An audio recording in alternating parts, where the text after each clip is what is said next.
الله الرحمن الرحيم ولا يأتل أولو الفضل منكم والسعة أن يؤتوا أولي القربى والمساكين والمهاجرين في سبيل الله وليعفوا وليصفحوا ألا تحبون أن يغفر الله لكم والله غفور رحيم. قال المؤلف والمفسر رحمه الله تعالى أدام النفع بعلومه وعلومكم في الدارين آمين إلى أن قال ولهذا قال تعالى وليعفوا وليصفحوا ويما تقدم منهم من الإساءة والأذى. اللہ نے حکم فرمایا کہ جن لوگوں نے زیادتی کی ہے، جن لوگوں نے غلطی کی ہے، برائی کی ہے، ان کو معاف کر دیں. وهذا من حلمه تعالى وكرمه ولطفه بخلقه وظلمهم لأنفسهم. اور یہ میرے اللہ تبارک و تعالیٰ کا علم ہے، آپ کا کرم ہے اور آپ کا فضل ہے. اللہ نے اپنے بندوں پہ رحم فرمایا ہے باوجود اس کے کہ وہ اپنے جانوں پہ خود ظلم کرتے ہیں، لیکن پھر بھی اللہ ان کی معافی کا حکم فرماتے. وهذه الآیت نزلت فی الصدیق رضی اللہ عنہ، اور یہ آیت مبارک سیدنا ابو بکر صدیق رضی اللہ تعالی عنہ کے شان میں نازل ہوئی. حين حلف ألا ينفع مصطحب أساست بنافئة أبدا بعدما قال في عائشة ما قال كما تقدم في الحديث. یہ آیت حضرت صدیق رضی اللہ تعالی عنہ کے بارے میں نازل ہوئی کہ جب آپ نے قسم کھا لی کہ اب میں مصطح بن اساسہ کو کبھی نفع نہیں پہنچاؤں گا، کبھی ان کی مدد نہیں کروں گا، کیونکہ انہوں نے بی بی عائشہ کی شان میں جو بات کی یعنی وہ بھی اس میں شریک ہو گئے. فلما انزل اللہ براءۃ ام المؤمنین عائشہ، جب اللہ تبارک و تعالی نے بی بی عائشہ کی براءت آسمانوں سے نازل فرما دی. وطابت النفوس المؤمنۃ واستقرت، اور جتنے ایمان والے لوگ تھے ان کو خوشی ہوئی اور ان کو اطمینان و استقرار نصیب ہوا. وتاب اللہ علی من کان تکلم من المؤمنین فی ذلک، اور اللہ نے ان کی بھی توبہ قبول کر لی جو ایمان والے غلطی سے اس بات میں شریک ہو بیٹھے. وَأُقِيمَ الْحَدُّ عَلَىٰ مَنْ أُقِيمَ عَلَيْهِ، اور جن لوگوں پہ حد ہوتی ان پر بھی حد نافذ ہو گئی. شرع تبارک و تعالیٰ لہ الفضل والمنہ، اللہ تبارک و تعالیٰ نے جس کا فضل ہے، احسان ہے، یعطف الصدیق علی قریبہ ونصیبہ وہو مصطح ابن اساسہ. اب اللہ نے حضرت ابو بکر صدیق رضی اللہ تعالیٰ عنہ کو اس قرآن پاک کی آیت سے نرم ہونا سکھلایا، معافی دینا سکھلایا. فإنہ کان ابن خالد الصدیق، وہ حضرت مصطح جو تھے حضرت ابو بکر کی خالہ کے بیٹے تھے. وکان مسکینا، اور غریب تھے.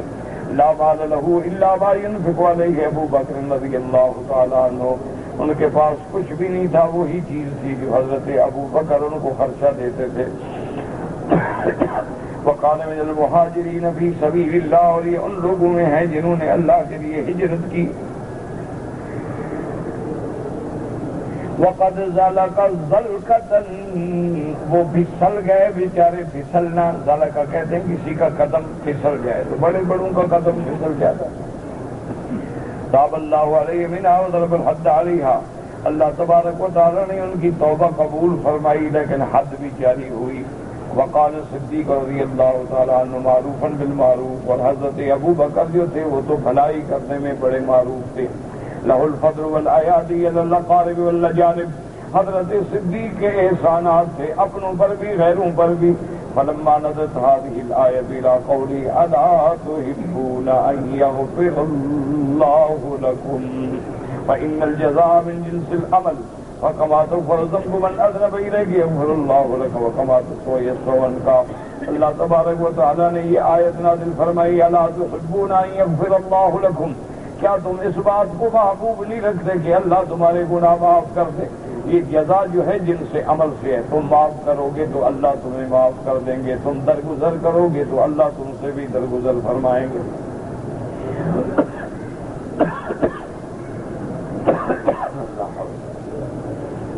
فعند ذلك قال الصدیق رضی اللہ تعالی عنہ بلا واللہ انا نحب ان تغفر لنا ان تغفر لنا یا ربنا حضرت ابو بکر صدیق نے جب آیت سنی تو فوراً کہا کہ یا اللہ ہم اس بات کو محبوب رکھتے ہیں کہ ہماری مغفرت فرما دے۔ ثم رجع لمثل ما كان يصله من النفقة، اور پھر آپ نے دوبارہ حضرت مصطفیٰ کو جو خرچہ دیتے تھے دوبارہ دینا شروع فرمایا۔ وقال والله لا انزعها منه ابدا، اور آپ نے فرمایا کہ پھر میں کبھی بند نہیں کروں گا۔ فی مقابل ما كان قال والله لا انفعه بنافعة ابدا، آپ نے پہلے قسم کھائی تھی کہ میں اس کو اب کبھی نفع نہیں پہنچاؤں گا، لیکن اب آپ نے قسم کھائی کہ میں کبھی آپ کی امداد ہرگز بند نہیں کروں گا۔ فلہذا کان الصدیق هو الصدیق رضی اللہ تعالیٰ عنہ ومنته، تو یہی شان ہے ابو بکر رضی اللہ تعالیٰ عنہ کی اور آپ کی بیٹی کی۔ ان الذين يرمون المحصنات الغافلات المؤمنات لعنوا في الدنيا والآخرة ولهم عذاب عظيم يوم تشهد عليهم ألسنتهم وأيديهم وأرجلهم بما كانوا يعملون يومئذ يوفيهم الله دينهم الحق ويعلمون أن الله هو الحق المبين۔ هذا وعيد من الله تعالى للذين يرمون المحسنات الغافلات، خرج مخرج الغالب المؤمنات وأمهات المؤمنين أولى بالدخول في هذا من كل محصنة، فلا سيما التي كانت سبب النزول وهي عائشة بنت الصديق رضي الله عنهما۔ وقد أجمع العلماء رحمهم الله كاتبة على من صبها بعد هذا ورماها بما رماها به بعد هذا الذي ذكر في هذه الآية، فإنه كافر لأنه معاند للقرآن۔ وفي بقية أمهات المؤمنين قولان أصح مع أنهن كهي والله تعالى أعلم۔ اب اللہ پاک نے پھر آیت مبارک نازل فرمائی کہ وہ لوگ یرمون المحسنات، جو پاک بیویوں کو، غافلات جو گناہوں سے دور ہیں، ان کو تہمت لگاتے ہیں۔ لعنوا فی الدنیا والآخرہ، ان پہ اللہ کی لعنت ہے دنیا میں بھی آخرت میں، اور ان کے لیے عذاب عظیم ہے۔ عذاب عظیم کی آمد میں یوم تشہد علیہم السنتہم، جس دن قیامت میں ان کی زبانیں، ان کے ہاتھ، ان کے پاؤں گواہی دیں۔ یومئذ یوفیہم اللہ دینہم الحق، اس دن اللہ تبارک و تعالیٰ پورا بدلہ دیں گے ان کو۔ وَيَعْلَمُونَ أَنَّ اللَّهَ هُوَ الْحَقُّ الْمُبِينُ، اور جان لیں گے کہ اللہ تبارک و تعالیٰ ہی حق ہے، اللہ تبارک و تعالیٰ ہی کا فیصلہ جو ہے وہ واضح ہے۔ اب اس بات میں تھوڑا سا سمجھنے کی آیت آپ پہلے بھی پڑھ چکے ہیں۔ الذين يرمون المحصنات ثم لم يأتوا بأربعة شهداء فاجلدوهم 80 جلدة ولا تقبلوا لهم شهادة أبدا وأولئك هم الفاسقون إلا الذين تابوا من بعد ذلك وأصلحوا فإن الله غفور رحيم۔ تو اللہ نے پہلے بھی بیان فرما دیا تھا کہ جو لوگ کسی پاک بیوی پر تہمت لگائیں اور پھر وہ 4 گواہ نہ لے آئے تو ان کو 80 کوڑا بھی مارا جائے گا، اور وہ مردود شہادہ بھی ہوں گے، ان کی گواہی بھی قبول نہیں کی جائے گی، اور وہی لوگ ہیں جو فاسق ہیں، جو حد سے نکلنے والے۔ ہاں، مگر وہ لوگ جو توبہ کر لیں۔ اب جو آیت آپ نے ابھی تلاوت کی ہے اس میں اور اس میں ایک فرق ہے۔ اس آیت میں جو حکم تھا وہ تھا ایمان والوں کے لیے کہ اگر کوئی مسلمان کسی مسلمان عورت پر تہمت لگا بیٹھے اور گواہ نہ ملے تو اس کی سزا کیا ہے کہ 80 کوڑا مارا جائے، مردود الشہادہ ہے، ہاں مگر توبہ کر لے۔ تو اب شہادہ قبول ہوگی امام ابو حنیفہ رحمۃ اللہ علیہ کے نزدیک کبھی بھی قبول نہیں۔ اس میں اور اس میں فرق۔ اس آیت میں جو ذکر کیا گیا ہے یہ ان لوگوں کا ہے کہ تہمت لگانے والے کافر ہیں، ان کے اندر ایمان ہے نہیں، تو لہذا جب وہ اللہ پر ایمان ہی نہیں تو توبہ کیا کریں گے؟ جب وہ قرآن پر ایمان ہی نہیں تو قرآن کی سزا کیسے قبول کریں گے؟ اس کا معنی تو یہ ہوا پھر کافر جو مرضی آئے کرتے تھے۔ اللہ نے فرمایا نہ، ان کے لیے تو ہم نے دنیا میں بھی لعنت، آخرت میں بھی لعنت، اور ان کے لیے عذاب عظیم تیار کر رکھا ہے، ان کو جہنم میں ہم اس بات کا عذاب اور پھر اللہ نے اس قیامت کے دن کا منظر بیان فرمایا ہے کہ آج تو جھوٹی بات کہہ سکتے، لیکن قیامت کا منظر تو وہ ہوگا کہ جس دن تمہاری زبانیں، تمہارے ہاتھ، تمہارے پاؤں سب بولیں گے اور سب گواہی دیں۔ لیکن بس اس آیت میں ایک اشکال ہے، وہ سمجھ لیں کہ یہاں آتا ہے کہ جس دن ان کی زبانیں گواہی دیں گے۔ ایک دوسری آیت میں آتا ہے اللہ حکم دیں گے کہ جن لوگوں نے قیامت میں اپنے گناہوں کا اعتراف کر لیا ٹھیک ہے، لیکن بعض ایسے ہوں گے کہ قیامت میں بھی اقرار نہیں کریں گے، وہ کہیں گے ہم نے یہ گناہ کیے ہی نہیں۔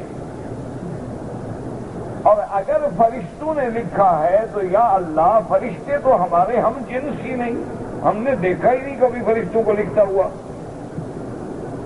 تو ایسے گواہوں کی گواہی پر آپ ہمیں سزا دے رہے ہیں جن کو ہم جانتے نہیں، ہم نے دیکھا نہیں، ہماری جنس سے نہیں۔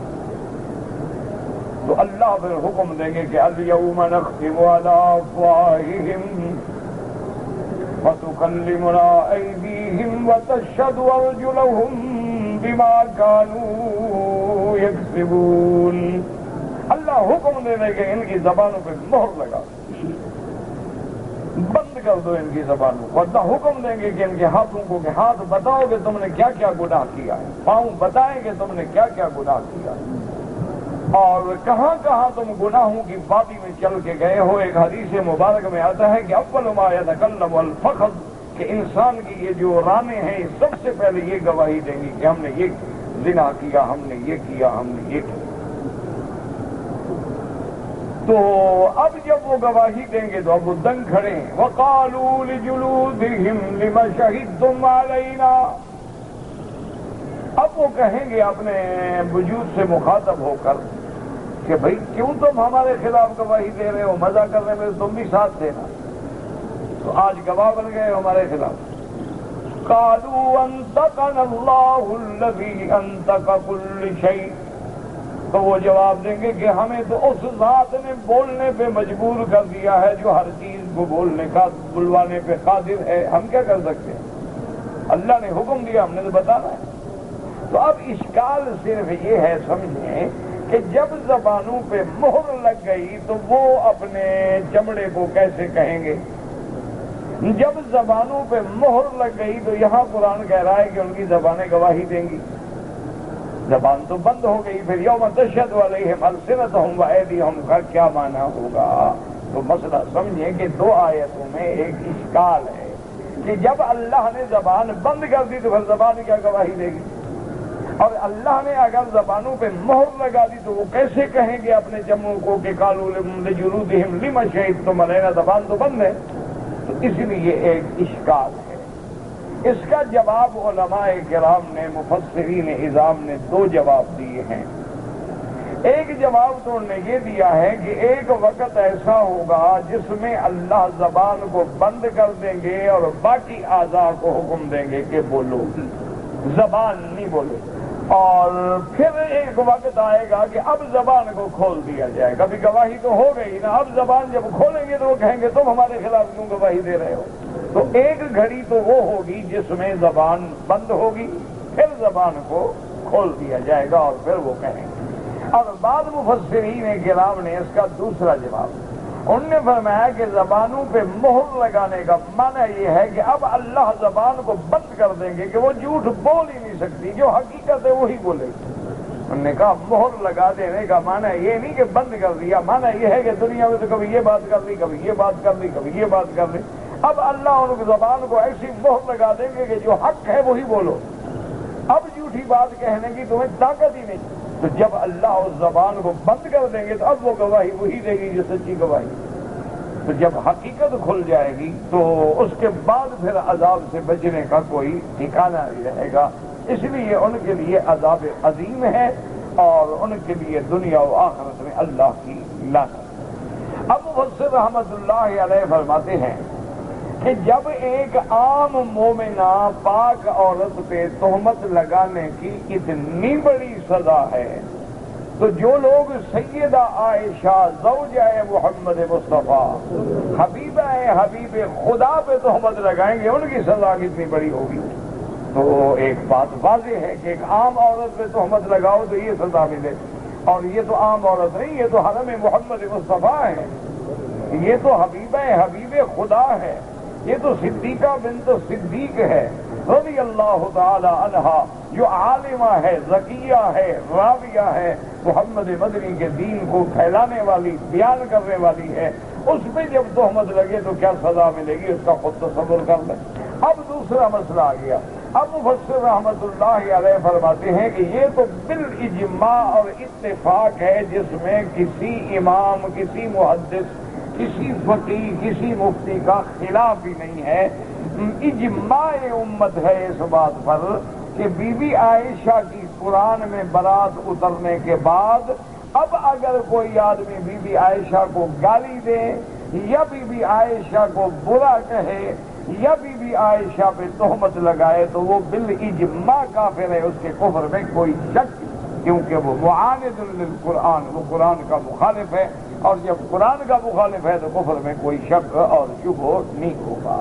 تو یہ اجماعی مسئلہ ہے جس میں جھگڑے. تو اسی طرح اب باقی رہ گئی بات کہ باقی بیویوں کے بارے میں کیا حکم ہے.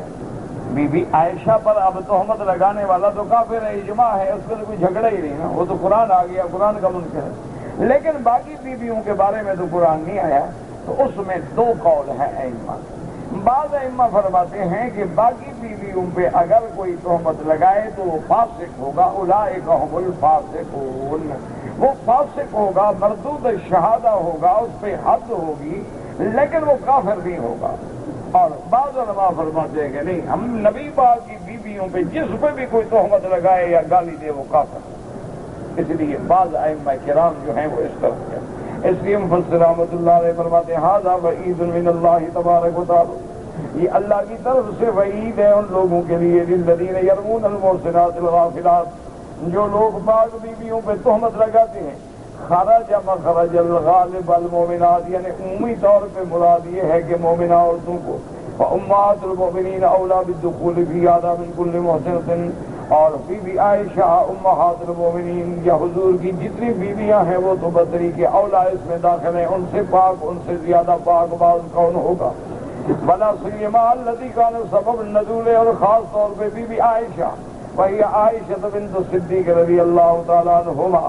فقد اجمع العلماء رحمهم اللہ قاطبۃ، اب فرماتی ہیں کہ اجماع امت ہے، تمام دنیا کے علماء اس بات پہ متفق ہیں کہ من سبھا بعد ھذا، اب جو اس آیت کے اترنے کے بعد بی بی عائشہ کو گالی دے یا تہمت لگائے، جو اللہ نے قرآن میں برات ذکر فرما دی ہے، فإنہ کافر، وہ پکا کافر ہے، اس کے کفر میں کوئی شک نہیں ہے. لأنہ معاند للقرآن، وہ قرآن سے جھگڑا کرنے والا ہے. وفی بقیت امہات المؤمنین قولان، اور باقی بیویوں کے بارے میں دو قول ہیں.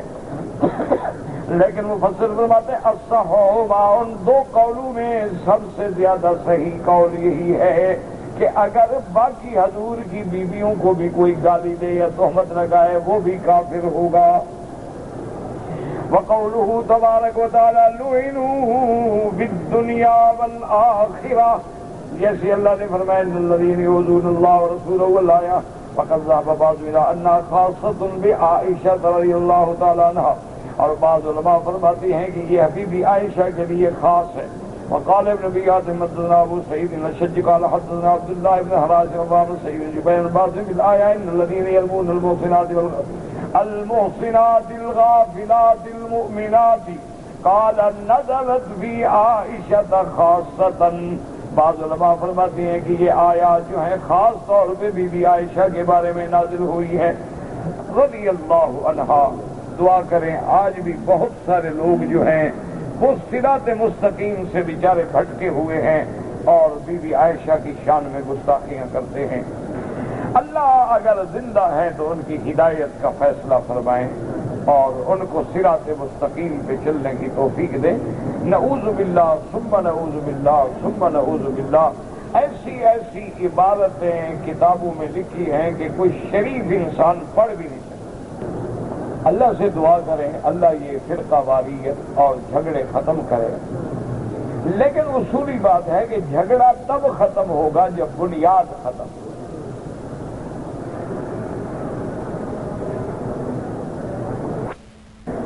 وہ نیچے سے کسی جگہ اس میں سوراخ ہے، لیکیج ہے، آپ اس کو باہر سے پلستر کرتے رہیں، صفائیاں کرتے رہیں، کیسے پانی رکے گا؟ تو پانی تو تب بند ہوگا جب اس اصل مقام کو، اس لیکیج کو بند کیا جائے، پھر پانی رکے گا۔ حرم میں سارے کام ہو رہے ہیں نا، موبائل کا جواب بھی دے۔ قرآن پڑھنا سنت ہے، سنت واجب ہے، تلاوت قرآن کرنا سنت ہے، لیکن قرآن پڑھا جا رہا ہے تو اس کا سننا جو ہے واجب ہے۔ اور صحابہ نے اپنا نمونہ بتلایا ہے کہ جب ہم حضور کی مجلس میں بیٹھ کے قرآن اور دین کی باتیں سنتے تھے کہ انما علی رؤوسنا الطیور، ایسے معلوم ہوتا تھا کہ جیسے ہم بے جان ہیں، ہمارے سروں پہ پرندے بیٹھے ہیں۔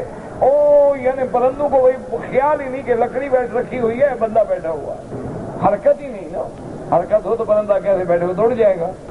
تو اس لیے ہمیشہ یاد رکھے میرے عزیز کہ اللہ تبارک و تعالی جتنے جھگڑے ہیں شیعہ سنی کے، دیوبندی بریلوی کے، دعا کرو اللہ ان فرقہ بندیوں سے، ان فتنوں سے امت محمد مصطفیٰ کو نجات عطا فرمائیں اور اللہ ان کے درمیان اصلاح احوال کے اسباب پیدا فرمائیں۔ لیکن ایک بات یاد رکھے میری کہ جھگڑا ختم کب ہوگا؟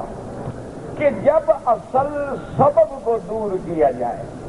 اس کی چھوٹی سی ایک مثال ہے کہ ایک دفعہ ایسا ہوا کہ کسی بندے کے کنویں میں ایک کتا گیا، گر گیا، مر گیا۔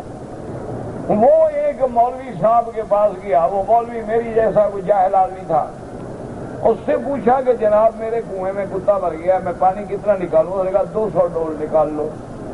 اس نے کہا ٹھیک ہے، لیکن پھر اس کو کچھ یقین نہیں آیا، اس نے کہا کوئی دل لگتا نہیں جواب کا۔ پھر اس نے ایک اور مولوی ڈھونڈ لیا، اس کے پاس پہنچ گیا، اس نے کہا جناب کتا مر گیا ہے، اور فلاں مولوی کے پاس میں گیا تھا، انہوں نے فرمایا ہے کہ 2 ڈول کھینچ۔ انہوں نے کہا نہیں، اس مولوی کو پتہ نہیں، 300 ڈول کھینچ۔ ٹھیک ہے، وہ پھر چل پڑا، نے کہا یار کوئی دل لگتا نہیں بات۔ پھر ایک اور مولوی کے پاس گیا، مولوی کی تو کمی ہے نہیں، ایک ڈھونڈو 1000 ملتے ہیں۔ وہاں پہنچا، اس نے کہا بابا دونوں نے مسئلہ غلط بتایا، نہ 200 ڈول سے پاک ہوگا نہ سارا پانی نکالو۔ یہ کیا بات ہے کہ 200 ڈول نکالو؟ پانی جو زیادہ ہو پھر کیا ہوگا؟ سارا پانی صاف کرو۔ اس نے کہا ٹھیک ہے۔ انہوں نے کہا یار کو بات لگتی نہیں، وہی اور مولوی کے پاس۔ اس نے کہا جناب میں تو عذاب میں آ گیا ہوں، کتا کیا مرا، میں تو خود عذاب میں آ گیا۔ ایک مولوی کہتا ہے 200 ڈول، ایک کہتا ہے 300 ڈول، ایک کہتا ہے سارا پانی نکالو۔ اس نے کہا پہلے کتا تو نکالو۔ اس نے کہا اگلا مسئلہ بعد میں سمجھنا بے وقوف، پہلے کتے کو نکالا کہ نہیں؟ اگنی کتا تو پڑا ہوا ہے، پھر کیا فائدہ ہوا؟ اس نے کہا پہلے کتے کو نکالو تو پھر صاف کرو۔ تو یہ جھگڑے ختم کب ہوں گے؟ جب اصل سبب ختم ہوگا۔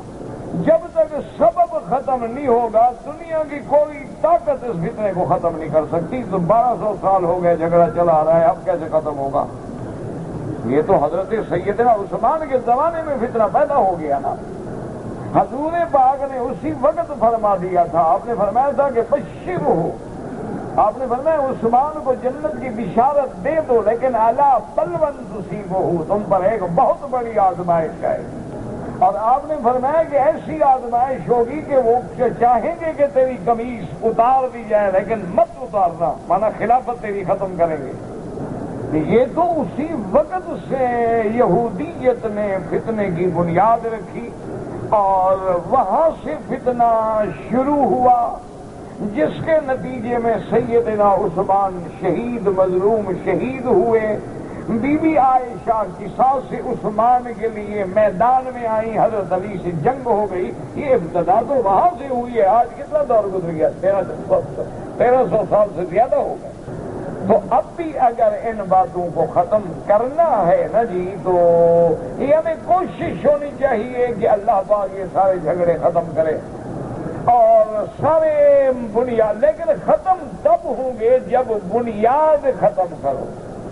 اور وہ بنیاد کیا ہے؟ ایک بات یاد رکھو کہ اگر کتابوں میں سیدنا ابو بکر، سیدنا عمر، سیدنا عثمان، سیدنا معاویہ رضوان اللہ علیہم اجمعین، سیدہ عائشہ اور اصحاب النبی کے خلاف اگر کتابوں میں زہر بھرا ہوا ہو اور کتابوں میں یہ تک لکھا ہو کہ ہمیں اگر طاقت مل جائے تو ہم بی بی عائشہ کو قبر سے نکال کے بھی حد جاری کریں گے، تو سلو کیسے ہوگی؟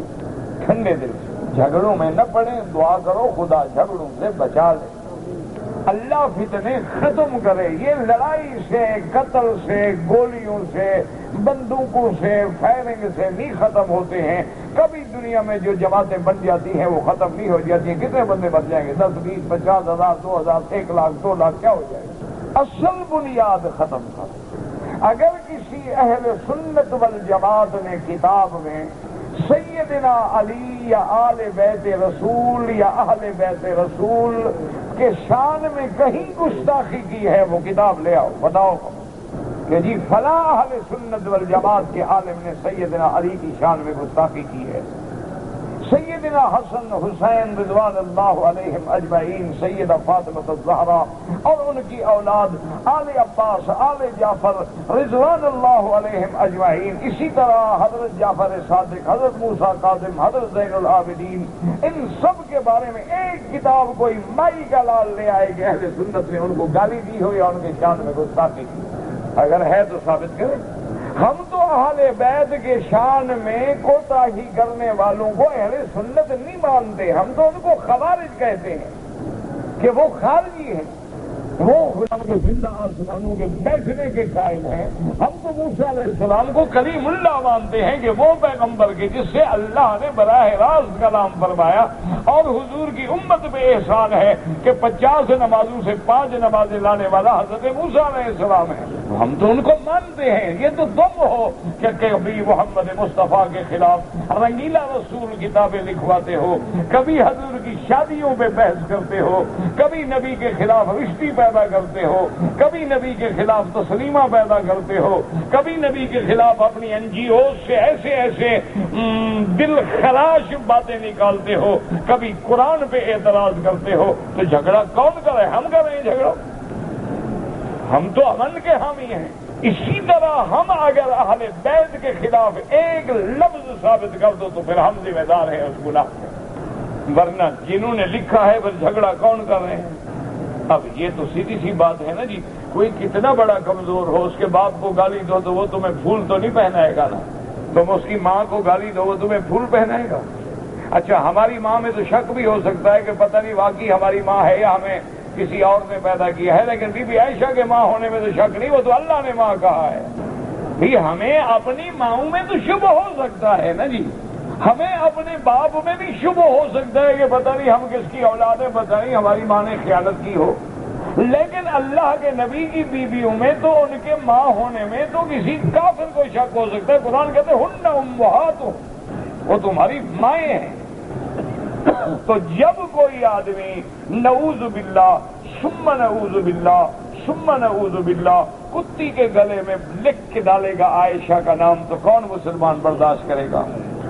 جب کوئی آدمی اپنی کتابوں میں لکھے گا کہ تمہیں سر میں درد ہو تو ابو بکر عمر کا نام لکھ کے جوتے مارو تو تم ٹھیک ہو جاؤ گے، تو کون مسلمان برداشت کرے گا؟ خدا کے لیے فیصلہ کرو، لڑانے والے کون ہیں؟ دعا کرو اللہ ان جھگڑوں کو ختم کرے، اللہ تبارک و تعالیٰ کوئی اپنی رحمت سے کوئی ذمہ دار لوگ پیدا کرے، ورنہ یاد رکھیں کہ ہمارے اکابر نے حضرت جب ختم نبوت کی تحریک چل رہی تھی، حضرت عطا اللہ شاہ بخاری رحمت اللہ علیہ، حضرت احمد محمد علی جلندری رحمت اللہ علیہ، اسی طرح حضرت مولانا حسام الدین رحمت اللہ علیہ، حضرت لاہوری رحمت اللہ علیہ، وہ بڑے بڑے اکابر دیوبند جو تھے، ایمان سے کہیں تاریخ شاہد ہے، لاہور کا گلی کوچا شاہد ہے، لاہور کے درختوں کے پتے شاہد ہیں کہ شاہ جی ایک ایک دروازے پہ گئے،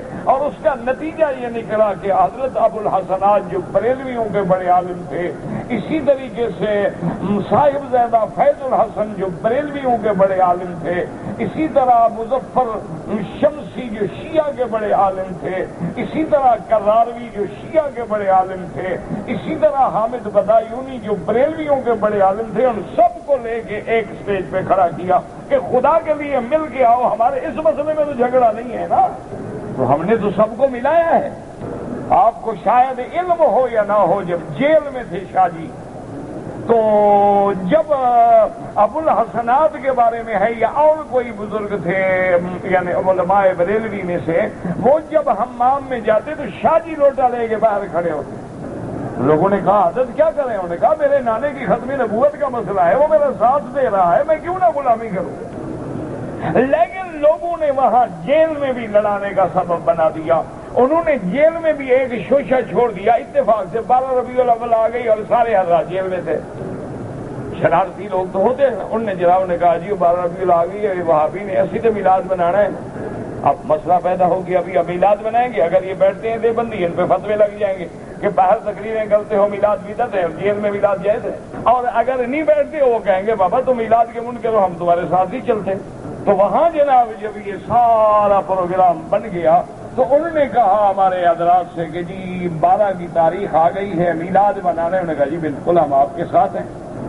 شام کو فیصلہ یہ ہوا کہ عشاء کے بعد یہ تقریب شروع ہوگی اور تمام تک قیدی اور جیلی جو ہیں وہ بھی تقریریں سنیں گے، تو اس لیے تو انہوں نے جب انہوں نے بات مان لی تو ان نے بھی غلطی ان سے یہ ہو گئی کہ انہوں نے کہا کہ دیکھو جی آپ نے جب بات مان لی ہے نا تو ہم یہ چاہتے ہیں کہ پہلی تقریر عطا اللہ شاہ بخاری کی ہوئی، وہ بھی عزت دینے لگے کہ جب تم لوگوں نے ہمیں عزت دی ہے تو ہم بھی تمہارے بزرگ کو عزت دیتے ہیں۔ شاہ جی نے کہا کہ ٹھیک ہے، شاہ جی نے جو تقریر شروع کی صبح کی اذان ہو، سارے میلاد بھی ختم ہو گئے، کسی سے بھی ختم ہو گئے، صبح کی اذان ہو، اللہ اکبر نماز ہو، اب سب کو شاہ جی کے پیچھے نماز پڑھنی تھا۔ شاہ جی بیان کرنے والا وہ تو دنگ رہ گیا، پتہ ہی نہیں لگا نا رات گزر گئی۔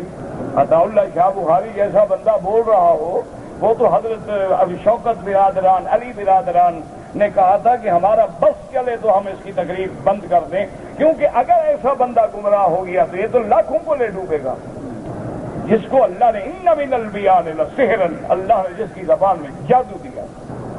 وہ جناب جب صبح ہو گئی، نماز ہو گئی، انہوں نے کہا کہ جناب وہ ہماری وہ مجلس میلاد، انہوں نے کہا جی آج تو پھر 13 ہو گئی ہے، شاہ جی نے کہا اگلے سال پھر 12 نو کرا، 12 تو گزر گئی۔ انہوں نے کہا شاہ جی بس آپ نے تقریر میں ایسا ہمیں مست کر دیا کہ ہمیں تو وہ بات ہی یاد ہی رہی کہ کب صلاۃ و سلام پڑھنے ہیں۔ تو نے کہا میں کون سا گرو منتر پڑھ رہا تھا، میں بھی تو کوئی رامائن نہیں پڑھ رہا تھا، میں بھی تو محمد کی سیرت ہی بیان کر رہا۔ تو اس طرح ہم لوگ تو ہمیشہ ملاتے رہے اور آج بھی ہم ملانے کے لیے تیار ہیں، لیکن خدا سے دعا کریں اللہ کو اصلاح کا ذریعہ پیدا کرے، اللہ دلوں سے قدورتیں دور فرما دے، اللہ دلوں سے نفرتیں دور فرما دے، اور جو موت کے اسباب ہیں اللہ وہ سبب دور کرے۔ جب تک وہ سبب دور نہیں ہوں گے کبھی جھگڑے نہیں مٹ سکتے، وہ صحابہ سے نہیں مٹ سکے، تابعین سے نہیں مٹ سکے، ائمہ محدثین سے بھی نہیں مٹ سکے، ائمہ مجتہدین سے نہیں مٹ سکے، اولیاء اللہ سے ہماری کیا طاقت، ہم تو ان کے قدموں کی دھول کے برابر بھی نہیں، تو ہماری کیا حیثیت ہو سکتی ہے۔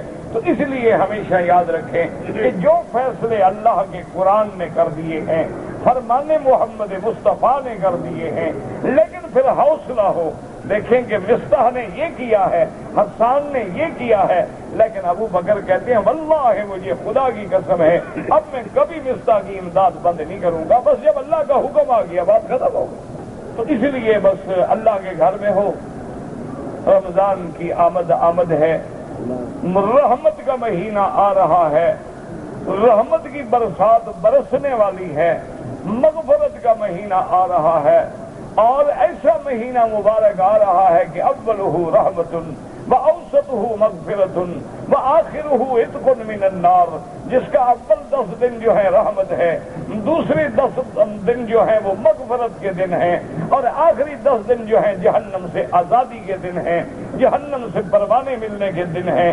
تو یہ ایسا ایک مہینہ ہے، حضور فرماتے ہیں من صام رمضان ایمانا و احتسابا، جس نے ایمان سے روزہ رکھا، اللہ سے اجر طلب کیا، رات کو اللہ کے لیے جاگا، فرمایا اللہ اس کے سارے گناہ معاف کر دیتے ہیں۔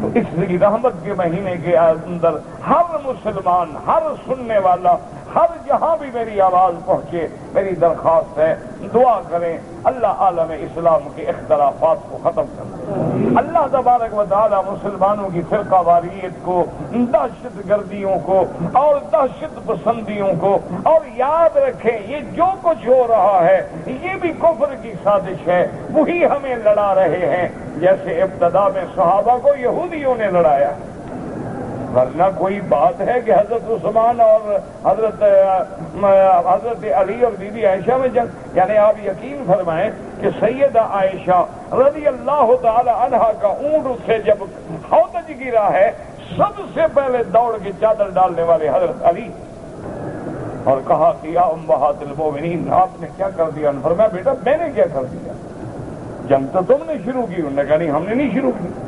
نے کہا یہ تو اندازہ کریں، یعنی سب سے پہلے دوڑ کے حرم رسول پہ کپڑے ڈالنے والا۔ اچھا، اور بی بی عائشہ سارا دن بیٹھ کے روتی تھی کہ قیامت میں اگر حضور نے کہا کہ تم گھر سے کیوں نکلی تو جواب کیا ہوگا، اور سارا دن حضرت علی روتے تھے کہ اگر میں نبی نے مجھ سے بلا کے پوچھ لیا کہ علی تم نے میری بیوی کا اپنی ماں کا خیال نہیں کیا، دونوں طرف آنسوؤں کی جھڑی لگی ہوئی ہوتی تھی، لڑانے والوں نے ان کو بھی لڑا دیا۔ اس لیے اللہ چونکہ دلوں کے جاننے والے ہیں، اللہ نے فرما دیا میرا مدنی تیرے صحابہ میں 1,00,000 جنگیں ہوں، کلن وعد اللہ الحسنی، میں نے سب کی جنت کا وعدہ کر دیا ہے، کیونکہ ان کی جنگیں ان کی ذاتی غرض نہیں، ان کو دشمنوں نے لڑایا ہے تو لڑنا چاہتے ہی نہیں، اللہ تو جانتے ہیں، اللہ کے آگے تو دلوں کے راز ہیں۔ بہرحال اللہم الف بین قلوبنا واصلح ذات بیننا واہدنا بین صفوف المسلمین برحمتک یا ارحم الراحمین۔ دعا کریں اللہ تبارک و تعالی تمام پریشانیاں دور کر کے امت اسلام پہ اپنے خصوصی رحمتوں کے فیصلے فرمائیں۔ بہرحال آپ جو خواب دیکھتے ہیں مجھے خوابوں کا کوئی پتہ نہیں لگتا۔ میری والدہ بیمار ہے، اللہ ہر بیمار پہ رحم فرما، اشفنا واشف مرضانا وارض من اوصانا واستوصانا وارض المسلمین۔ میں نماز میں بھول کے کبھی صورتیں ترتیب سے نہیں پڑھتا، مثلا یعنی قل اعوذ بالناس پہلے پڑھ لی، قل اعوذ بالفلق بعد میں پڑھ لی، نماز ہو جاتی ہے، کوئی فرق نہیں پڑتا، لیکن افضل یہ ہے کہ ترتیب پہ عمل کرو۔ اگر عورت کو رمضان المبارک میں حیض آ جائیں تو روزے قضا کرنے ہوں گے، بالکل قضا کرنے ہوں گے، نمازیں قضا نہیں ہوں گی لیکن روزے قضا کرنے ہوں گے، کیونکہ رمضان تو سال میں ایک دفعہ آتا ہے اور عورت کا حیض ہر مہینے میں ہے۔ اللہ کی رحمت ہے نا کہ نمازیں تو معاف کر، لیکن روزوں کی قضا ہے کہ وہ جتنے روزے اس کے رہ جائیں گے بعد میں رکھنے ہوں گے۔ اگر سفر کے دوران ہم روزہ نہ رکھیں کوئی حرج نہیں، من کان مریضا او علی سفر فعدۃ من ایام اخر، اگر کوئی بیمار ہے یا مسافر ہے روزہ نہ رکھے تو بعد میں قضا کر سکتا ہے۔ اپنے لیے عمرہ کریں یا کسی کے لیے، جب کسی دوسرے والد کے لیے کیا تو اس کو بھی اجر ملا، اس کو بھی ملا تو ثواب زیادہ ہو گیا۔ رمضان میں اگر ہم مسجد عائشہ سے طواف عمرہ کریں افضل ہے یا طواف؟ طواف افضل ہے۔ وہ جو عمرہ حضور کے حج کے برابر ہے میقات سے کیا جائے، میقات سے غسل کر کے احرام باندھ کے اپنا عمرہ مکمل کیا، بعد میں غسل کچھ دیر کے بعد کے عمرے کے بعد تو غسل کرنے کا کوئی حکم ہی نہیں۔ چہرے کا پردہ کرے احرام میں، ایسے کپڑا ڈال دے منہ کو بھی نہ لگے، پردہ بھی رہے۔ دوران طواف نماز جنازہ اگر آ جائے پڑھنا چاہیں پڑھ لیں، ورنہ طواف کرتے رہیں، فرض کفایہ ہے، کوئی ساتھی پڑھ لیں گے وہ کافی ہے۔ کہیں پہ موقع ملے تو دایاں ہاتھ لگائیں، نہ ملے تو گزر جائیں۔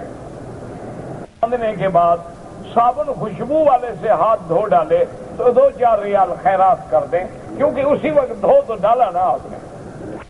طلاق کے علاوہ بھی کوئی اور طریقہ ہے نکاح توڑنے کا؟ تم توڑنے کے طریقے پوچھنا چاہتے ہو، جوڑنے کے کیوں نہیں پوچھتے؟ 12 بھی بڑے طریقے ہیں۔ طلاق بھی ہے، کہہ دو میری ماں ہے تب بھی حرام ہو جائے گی۔ کے نزدیک جو ہیں وہ 3 رکعتیں وتر ہے، اور یہاں جو ہے 1 رکعت پڑھتے ہیں۔ دونوں حدیث میں ثابت ہیں، جھگڑے کی کوئی ضرورت نہیں۔ آپ نے 3 پڑھنے ہیں، آپ علیحدہ پڑھ لیں، آپ نے ان کے ساتھ پڑھنے ہیں، وہ بھی 2 رکعت پڑھ کے سلام پھیر کے 1 رکعت پڑھتے ہیں۔ شفاعت وہ بھی کرتے ہیں۔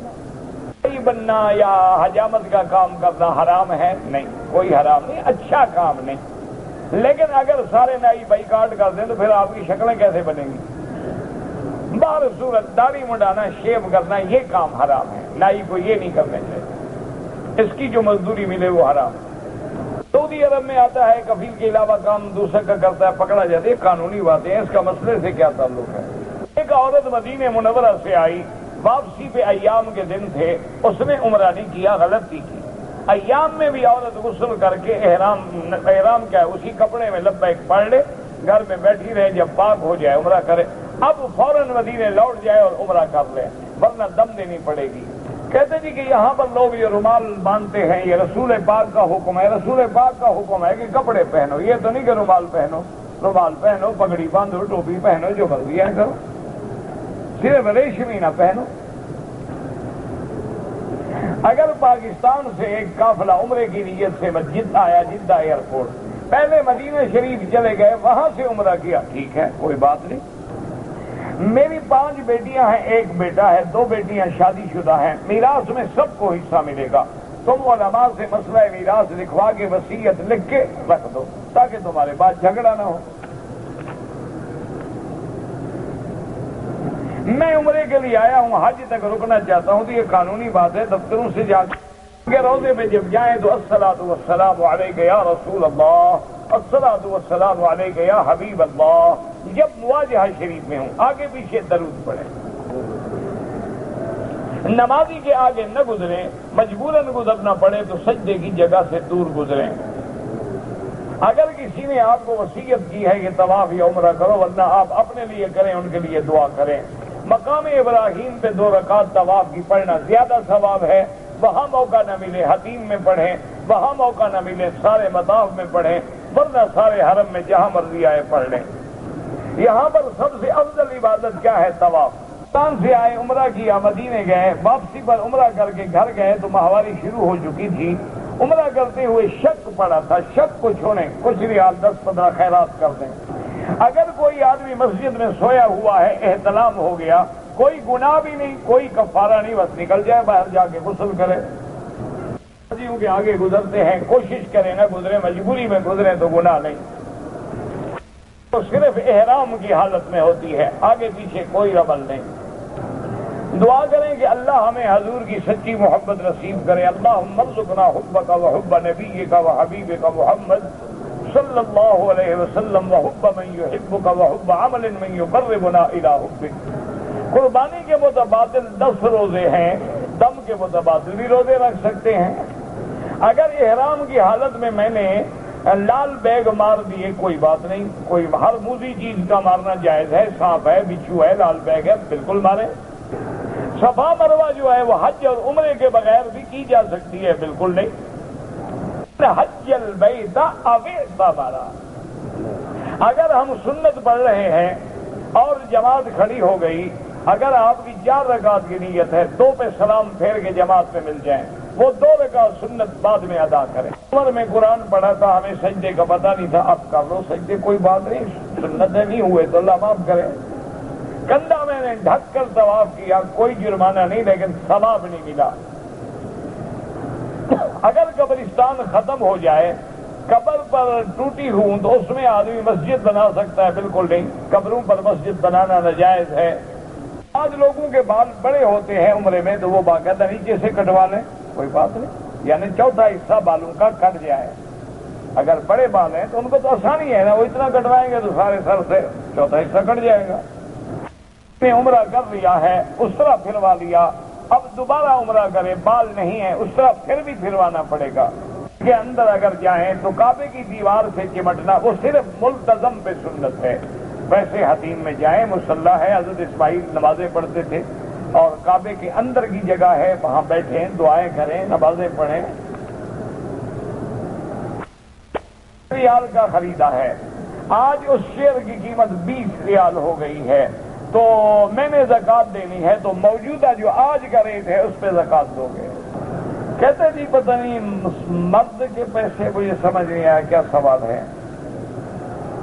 عمرہ کرنے کے بعد احرام کی جو چادریں ہیں ان کو دھونا چاہیے، کیوں برا کام کیا ہے تم نے کہ ان کو دھونا چاہیے؟ اللہ کے بندے کیوں دھونا چاہیے؟ پلید ہو گئی ہیں. پاک ہے، جب تک چاہو عمرے کرو. اگر صفا مروہ کے جانے وقت جو استلام کرنا ہوتا ہے بھول گیا، کوئی بات نہیں. احرام کی حالت میں نے ملتزم پہ ہاتھ لگایا، کوئی بات نہیں. مانا ہے کہ اگر اثر لگا ہے تو اس وقت ہاتھ نہ لگاؤ. اپنے والد کو عمرے پہ لے کے آیا ہوں، وہ اللہ کے کعبے میں بھی خدا کو نہیں پکارتے، پیر کو پکارتے ہیں. تو دعا کرو اللہ ہدایت دے، اور کیا کرو گے؟ دعا کرو اللہ اس کو شرک سے بچائے، اللہ توحید نصیب فرمائے، اللہ پاک ہدایت کے فیصلے فرمائے. طواف کرتے ہیں، حجر اسود کو بوسہ دیں تو کعبے کی طرف دیکھیں گے، بالکل دیکھیں گے. رکن یمانی پہ استلام کریں گے تب بھی دیکھیں گے، کیونکہ وہ وقوف ہے، وہ طواف نہیں. ٹھہریں گے تو استلام کریں گے. اس دوران اگر وضو ٹوٹ جائے تو بالکل طواف چھوڑ دیں اور وضو کر کے پھر دوبارہ کریں. 8 دن 40 نمازیں پڑھنا فضیلت ہے. اگر کوئی نہ پڑھ سکے تو کوئی بات نہیں، زیارت ہو گئی. پرائز بانڈ جو ہے مجھے نہیں پتا اور اس کی پالیسی کیا ہے. جب تک پالیسی نہ ہو تو آدمی نہیں بتا سکتا ہے کہ حلال ہے یا حرام ہے. زمزم کا پانی کھڑے ہو کے کعبے کی طرف رخ کر کے پی لے، کوئی بات نہیں، منع نہیں. افضل ہے بیٹھ کے پیئیں. میں آپ کے لیے دعا کرتا ہوں، جزاک اللہ، اللہ آپ کو خوش رکھے. میں آپ کی صحت کے لیے دعا کرتا ہوں، بہت مہربانی، اللہ جزائے خیر عطا فرمائے. میرے والد صاحب سگریٹ پیتے ہیں، کوشش کریں آہستہ آہستہ ان کو سگریٹ چھڑانے کی. حسبون اللہ حسبائی اللہ، پتہ نہیں کیا لکھا ہے، دونوں لفظ غلط لکھے ہیں آپ. لفظ ہے حسبنا اللہ ونعم الوکیل، حسبی اللہ لا الہ الا ہو. قرآن شریف کھول کے دیکھ لو کیسے لکھا جاتا ہے. میری والدہ نے عمرہ کیا، جدے چلی گئیں، 2 دن کے بعد جدے سے آئیں. دوبارہ عمرہ کرنا ضروری نہیں. اگر ایک آدمی نے دوسری مرتبہ عمرہ کیا، بال نہیں کٹوائے اور کپڑے پہن لیے اور احرام کھول دیا، دم پڑ گئی، سر پہ اس طرح بھی پھروائے اور دم بھی ادا کرے. مسافر امام عصر کی نماز قصر پڑھ رہے ہیں، مقامی افراد جو رہنے والے ہیں جماعت میں مل جائیں، بالکل مل جائے. وہ 2 رکعت میں سلام پھیر دے گا، آپ کھڑے ہو کے اپنی 2 رکعتیں پوری کر لیں. مکہ مکرمہ میں رہنے والے حضرات جو چھٹی جاتے ہیں پاکستان یا انڈیا، واپسی پر جب آئیں تو احرام باندھ کے آئیں، کیونکہ میقات سے گزرنا ہے انہوں نے. اگر عورت حیض کے ساتھ ہے تو حرم میں داخل نہیں ہو سکتی. جب تک حیض سے پاک نہ ہو، غسل نہ کرے، وہ نہیں آ سکتی ہے. اور حیض سے اس دن پاک ہوگی جتنی اس کی عادت کے دن ہیں وہ پورے ہو جائیں. بعض عورتوں کی عادت 3 دن ہے، بعض کی 5 ہے، بعض کی 7 ہے، بعض کی 8 ہے.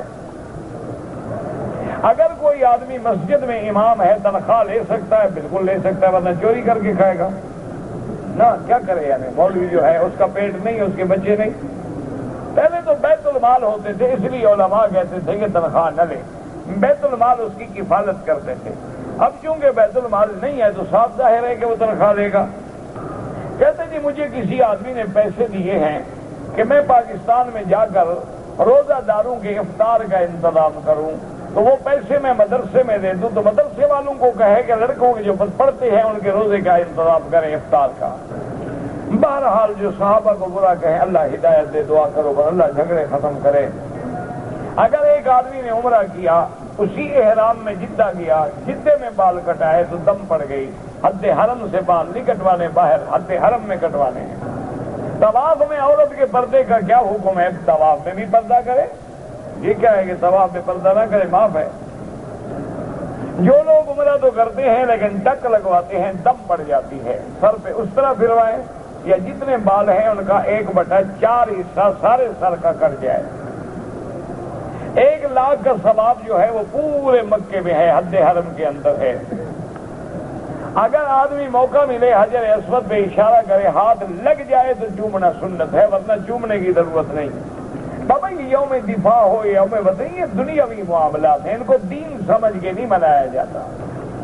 منع ہوتا ہے کہ دین سمجھ کے نہ مناؤ۔ اگر تم دین نہیں سمجھتے ہو، اس سے رونق میلہ کرتے ہو، پھر تو کوئی حرج نہیں۔